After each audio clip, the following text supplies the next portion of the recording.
Iran ও Israel দ্বন্দ্বকে কেবল দুটি দেশের রাজনৈতিক যুদ্ধ হিসাবে দেখলে ভুল হবে। এটি একদিকে ধর্মীয়, অন্যদিকে ভূ রাজনৈতিক উত্তেজনার কেন্দ্রবিন্দু হয়ে উঠেছে। সরাসরি বলা যায় এই যুদ্ধ এখন তৃতীয় বিশ্বযুদ্ধের ইঙ্গিত দিচ্ছে। কারণ ইরান শুধু রাজনৈতিক নয়, বরং ধর্মীয় ঐতিহাসিক একটি দেশ। তাহলে কি হজরত মুহাম্মদ সাল্লাল্লাহু আলাইহি সাল্লামের আরও একটি ভবিষ্যৎবাণী বাস্তবে রূপ নিচ্ছে? বর্তমান বাস্তবতার সাথে মিল রেখে চলুন আজকে আপনাদের সাথে আলোচনা করি।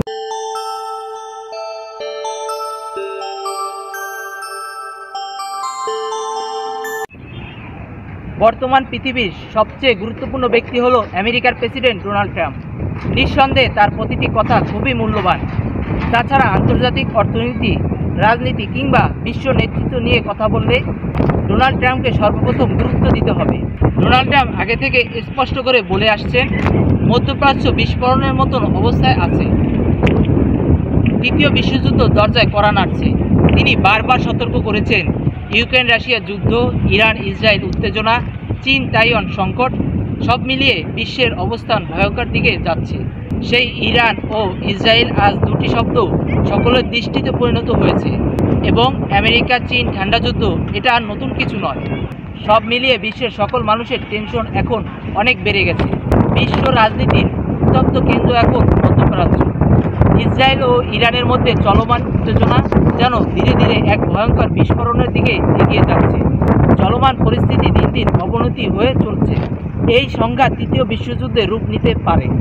যদি এই দুটি দেশের মধ্যে আমেরিকা বা অন্য দেশ তৃতীয় কোনো পক্ষ হিসাবে অংশগ্রহণ করে, তাহলে তাতে সৌদি আরব, লেবানন, রাশিয়া ও চীন এমনকি পাকিস্তান পর্যন্ত জড়িয়ে পড়তে পারে। ফলে এই যুদ্ধ আঞ্চলিক সীমা ছাড়িয়ে বিশ্বযুদ্ধে রূপ নিবে বলে আশঙ্কা করছি। নতুন একটি বিশ্বযুদ্ধ মানে পারমাণবিক বোমার অস্ত্রের খেলা ও মানব সভ্যতার সমাপ্তির দরজায় কড়া নাড়া। আমি পুনরায় বলছি, শুধু রাজনীতি নয়, এই যুদ্ধের ইঙ্গিত বহু আগেই দিয়েছেন নবী রাসূলগণ। এমনকি বর্তমান প্রেসিডেন্ট ডোনাল্ড ট্রাম্প বারবার এই যুদ্ধের আশঙ্কা করেছেন এবং সতর্ক করে একাধিকবার বলেছেন, আমরা তৃতীয় বিশ্বযুদ্ধের দিকে এগিয়ে যাচ্ছি। বর্তমান বিশ্ব নেতারা ব্যর্থ হলে এই যুদ্ধ থামানো যাবে না। তাছাড়া তিনি আরও বলেছেন, মধ্যপ্রাচ্য থেকে শুরু হবে পৃথিবীর ধ্বংস। তা হাজার বছর আগে বলেছেন নবী রাসূলরা। ডোনাল্ড ট্রাম্প এর আকার ইঙ্গিত নিয়ে ইসলামিক চিন্তাবিদরা অনুমান করছেন, হয়তো এমন কিছুই ঘটতে চলেছে। এই বিষয়ে আল্লাহই ভালো জানেন।